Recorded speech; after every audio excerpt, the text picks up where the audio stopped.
Dragons: The Nine Realms is one of those shows that frustrates me more the longer I think about it, because the premise itself was actually good.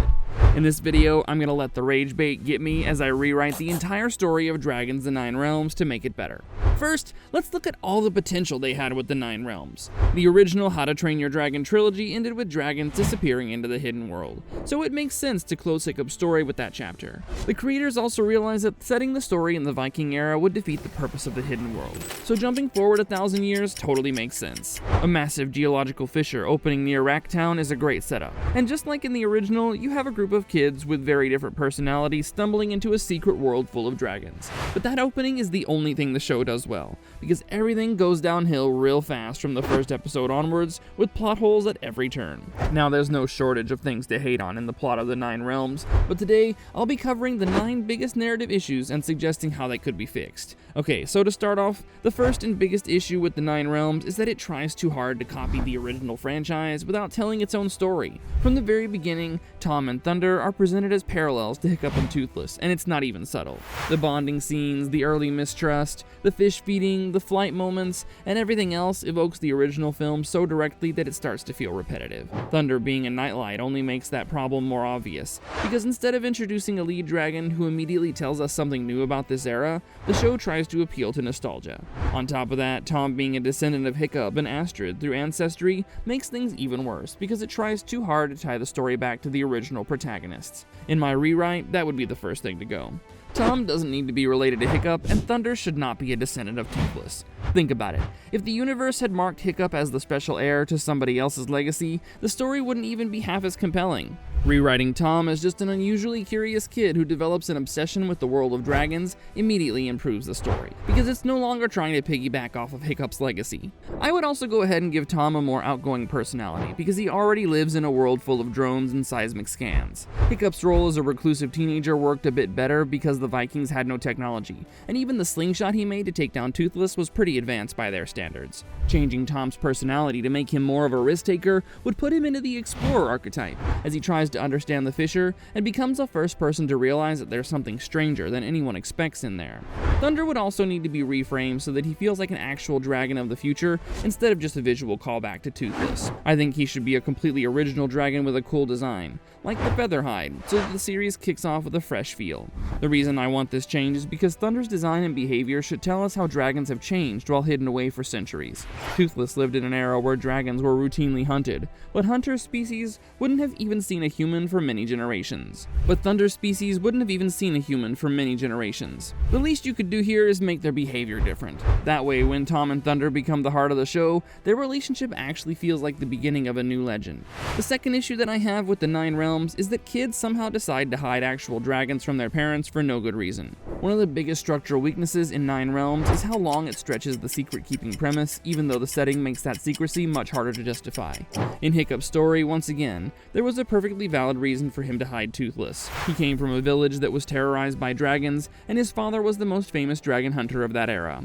Olivia Cullerson, May Wong, Philip Baker, and the rest of the adults at Icarus are not medieval villagers who would automatically attack a dragon on sight. They're actual scientists and caring parents. So if kids keep disappearing into suspicious areas, and if something as large and unmistakable as Thunder is involved, keeping things secret makes no sense. So in my version, the adults discover the truth early, probably by the end of the first season. That actually creates better tension as well, since Olivia and Tom don't need to have a relationship built on him lying to her for episode after episode. Olivia learning the truth opens the door to actual conflict between people with different priorities. She can want to protect dragons while still believing that secrecy is unsustainable, while May Wong can want to contain the situation because she's responsible for Icarus. Hazel and Carla can see scientific and ecological implications the kids are too young to grasp. With their involvement, the show becomes about what happens when all of those people know the truth and cannot agree on what the right response is. This brings me to the third problem, which is that the modern setting of the story becomes irrelevant in terms of plot.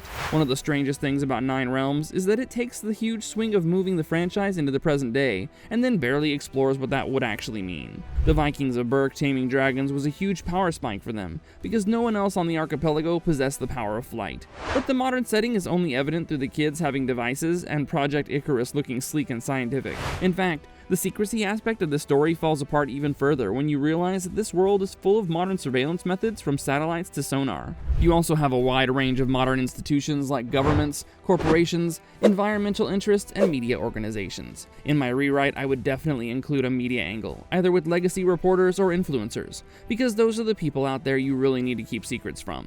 The corporate side of it is sort of covered in Sledkin's dragon site mining efforts, but that crystal is a whole other mess that I'll be getting into later on in this video.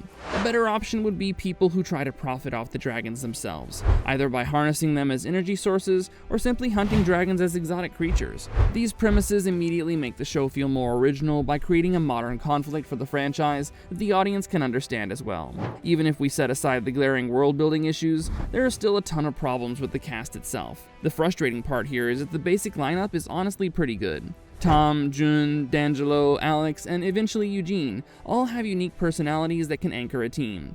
And they all end up with memorable dragons as well. D'Angelo with Plowhorn has a nice contrast between his caring personality and the sheer heft of his dragon, while Alex and Feathers are a natural fit if you want a character who's maybe a little too tempted by the urge to catalog everything. The problem is that the actual show has absolutely no character development, and everyone is built around a single trait and then left there. Jun is the mythology expert, D'Angelo is the kind one, Alex is the tech one, Eugene is the arrogant one, and Tom is the lead. So the story bends back toward him. The fix for this is pretty simple, with each member of the Dragon Club getting a real character arc tied directly to how they relate to dragons and to the larger moral questions of the story. Tom's arc would be about learning that being first doesn't make him right. Because he meets Thunder first, he starts with a kind of emotional ownership over the entire dragon discovery, and the story would gradually push him out of that mindset. Jun's arc would put her in a role where she has to interpret the 9 realms through mythology, and this could foreshadow Jormungandr instead of having it suddenly enter the story. Eugene has some growth as he went from a self-centered opportunist to someone who finally earns the trust of both the team and his dragon, but his arc wasn't handled well at all. I would take more time to explore Eugene as a character, and have more opportunities for conflict and potential betrayal, so that there are some actual stakes in Eugene's character arc. If you do that, the Dragon Club stops feeling like a set of kid-friendly templates and properly takes on its role as the emotional core of the series. That depth is crucial, because they're going to need it to survive the much more hostile environments I plan for them later in the rewrite. The 5th issue I want to fix is the most absurd of them all, because for a show called The 9 Realms, this story does nearly nothing in terms of exploring them. The worlds beneath the fissure should be one of the show's greatest strengths. While they're visually interesting, they rarely feel as deep or coherent as the title promises. The Crystal Realm, Fire Realm, Ice Realm, and Dark Realm all sound like pieces of a huge mythical geography, but too often they feel like theme park attractions rather than fully imagined ecosystems. That's a major missed opportunity, because the realms should be what give this spin-off its sense of scale and identity. They should make the audience feel that the hidden world is larger, older, and less human than what the writers of Berk understood. In my rewrite, each realm should pose unique problems for the dragon riders that they actually need to spend time solving. The Fire Realm was the only place that had this characteristic, since the magma and flames threatened to burn anyone who ventured into it. We could extend this logic to introduce poisonous plants to the Nature Realm, make freezing cold temperatures feel like an actual threat in the Ice Realm, or create mazes in the Crystal Realm that could actually trap people inside.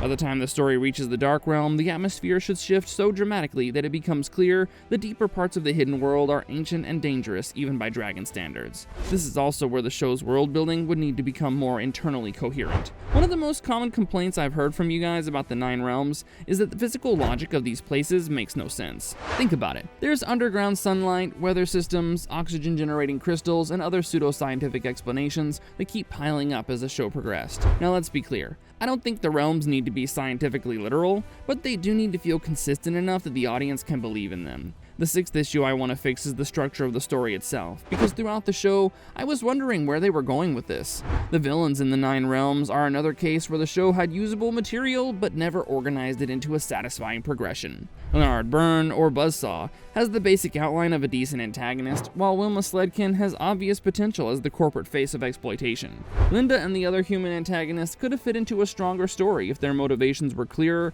and their roles were more consistent. Then the show escalates all the way to Jormungandr, Jormungandr, which is an enormous mythological jump and one that the series never fully earns. Basically what we have here is a story lurching between different threat levels and tones without enough connection between them. But what if the villains weren't supposed to be deep, and the story was created as an exploration of the 9 realms across the seasons? If that was the goal, the story fails even harder, because with just 6 or 7 episodes per season, none of the realms are actually explored. So if we're rewriting the story, there are 2 paths we can take. The first possible rewrite would be more plot-driven, and the villains would be structured in layers. The first antagonist would not be a single person at all, but the system itself, and the earliest conflict comes from the question of how Icarus and the adults respond. That's the right scale for the beginning. And after that, Wilma Sludkin becomes the first true human antagonist, because she represents the instinct to reduce an impossible discovery to a resource. Sludkin doesn't need to be cartoonishly evil to be dangerous. If you make her sound reasonable, people around her will keep making compromises as she pushes the limits of how much she can damage the Hidden World's ecosystem. Buzzsaw would come later, and I would rewrite him to feel more personal and obsessive. One mistake that the show made with Buzzsaw was making him completely irrational, and thus making it hard to see him as a serious threat. Instead, we could make him an unstable but highly intelligent character who uses the dragons as a target for his own bitterness. So now we've come to the question of how the show reaches Jormungandr. I genuinely feel like we can cut the world serpent out of the story entirely. Or I could take the second approach to rewriting the story, which is to make it a Monster of the Week show like Doctor Who or Scooby-Doo. In this approach, we'd have at least 15 episodes per season, with each episode covering a new dragon and each season entering a new realm. The mythology behind Jormungandr needs to be built up from at least season 2 onwards, so that by the time the Dragon Club reaches the Dark Realm, everything is ready for the big reveal. This places Jormungandr as the boss battle to end the series and gives us a satisfying ending as well. But that idea actually brings me to the 7th issue with the story, which is that the dragons themselves are very lazily done. One of the reasons the original How to Train Your Dragon works so well is that the dragons were never just collectibles. Every dragon species had a distinct personality that matched its appearance, and even the dragons from Race to the Edge that appeared on the screen for only a short while were memorable. In 9 realms, there are definitely dragons with strong visual identities, and dragons like the Floodfang or Featherhide are fan favorites. But some dragons are absolute design disasters, and the Bubblehorn is the best example of this. It looks ridiculous, and is obviously just supposed to be a cute mascot for the child audience. But this isn't My Little Pony for us to have unicorns that play with bubbles. In my rewrite, I would get rid of these lazy designs, and the first target would be the dragons that are obvious combinations of other dragons. The Mist Twister is obviously a mix of the monstrous Nightmare and the hideous Zippleback, but since it looks vaguely Chinese and is ridden by Jun, we're expected to believe that it's a brand new dragon. We have the same issue with the Deadly Spinner, which is just a weird hybrid of the Deadly Natter and the Silk Spanner. I don't think 9 Realms needs to throw out all its original species, but I do think it needs to ask harder questions about why these dragons exist and what their forms say about the realms they come from. A dragon's body, behavior, and abilities should emerge from the environment and story around it, and that's what I would focus on in my rewrite. Now, obviously, coming up with a whole new list of dragons isn't easy, but I don't think that's even necessary. We could easily bring back most of the old species from the canon series, which brings the nostalgia factor without looking contrived. Speaking of the canon series, we get to one of the most controversial parts of the 9 Realms. The 8th issue I want to fix is the implications that the show has for the events of the movie trilogy. Because if Tom and the others were finding human artifacts through the Hidden World, that means Hiccup didn't stick to his plan of leaving the dragons alone. This is a huge problem because it's so out of character for Hiccup, and undermines the emotional weight of the Vikings and dragons separating in the 3rd movie. Sequels and spin-offs are great, but this is the problem when they try too hard to connect themselves to the original material. They end up creating unnecessary plot holes and do a disservice to the original story. My fix is simple. We don't leave any artifacts in the Hidden World, and make it so that Hiccup never sets foot in there after separating from Toothless. There are 2 ways that the show can treat knowledge about dragons from this point onwards. The discovery of dragons could lead to the Dragon Club researching about and uncovering existing texts about dragons. Think about it. We know that it wasn't only Berk that had dragons, because villains like Grimmel actually originated from the continent, so there would be plenty of reports out there. Maybe they would even find the original dragon manual that Hiccup used thousands of years ago. The other alternative is to give them no information at all and let Tom Cullerson be more like Bork the Bold as he travels the 9 Realms, documenting and cataloging its various dragons. But the next connection to the canon series is what makes things really messed up. You see, Thunder is a Nightlight, but we also know that Thunder was born over 1300 years after the first generation of Nightlights. Toothless is confirmed to be the last Night Fury, and we don't really see any other Light Furies in the Hidden World either. So this raises the question, if there were no Light Furies or Night Furies beyond Toothless and his mate, how do we have a consistent lineage of Nightlights in the modern era? This plot hole made a lot of fans mad, because the only possible solution is inbreeding among the Nightlights, which is not cool at all. Once again, the fix is simple. If every other dragon writer gets an original Nine Realms dragon, why should only Tom have one from the trilogy? If you give Tom a completely new dragon, or even a well-loved dragon from the original cast that's anything but a Nightlight, this problem gets solved immediately. Alright, so most people know I tuned out of the Nine Realms without finishing the series, and that was probably a good call, since it has a notoriously bad ending. So my ninth and final fix would be to give the series a proper ending that gives the fans closure while still leaving some potential for a future spin-off or sequel. One of the reasons The Hidden World hit so hard is that it committed to a real goodbye. It understood that the emotional climax of that trilogy had to be about letting go, and completed everyone's character arcs in time for the finale. But the ending of the Nine Realms was not like that. Set aside character arcs that weren't done well, just think about the number of characters whose stories weren't wrapped up at all. For example, Buzzsaw had an entire redemption arc, and even joined the final battle against Jormungandr alongside the Dragon Club. But when the story ends, we get zero insight into Buzzsaw's plans for the future, and not even a cutscene where he says goodbye to his Timberjack. There's also the Linda storyline, because we know that she goes from helping Sledkin and Buzzsaw take down the Dragon Club to eventually opposing Sledkin. One of the key reasons for this was her relationship with Nibbles, but once again, we don't get to see Nibbles' fate in the series either. And speaking of Sledkin, what even happened to her? We know that Tom thwarted her plans to steal the dragon sight, but did she really fall to her death in the last scene we see her? Because that would be a pretty brutal end for Sledkin, and even though I don't agree with her, she didn't do anything serious enough to get killed for. If your audience finishes your show and immediately has to crowdsource the ending, the story didn't land. My fix for this issue would be to at least include a couple of episodes after the ending to explore what happens to the characters. Fixing the issues with Linda, Nibbles, and Sledkin can actually be done earlier as well, because there was absolutely no reason to stuff that subplot together with the Jormungandr arc. So in my rewrite, the club defeats Sledkin, gets back the dragon sight earlier, and we get to see the consequences she faces before Jormungandr makes an appearance. But even if we set aside the final events, there are a few more satisfying aspects of how the show ended.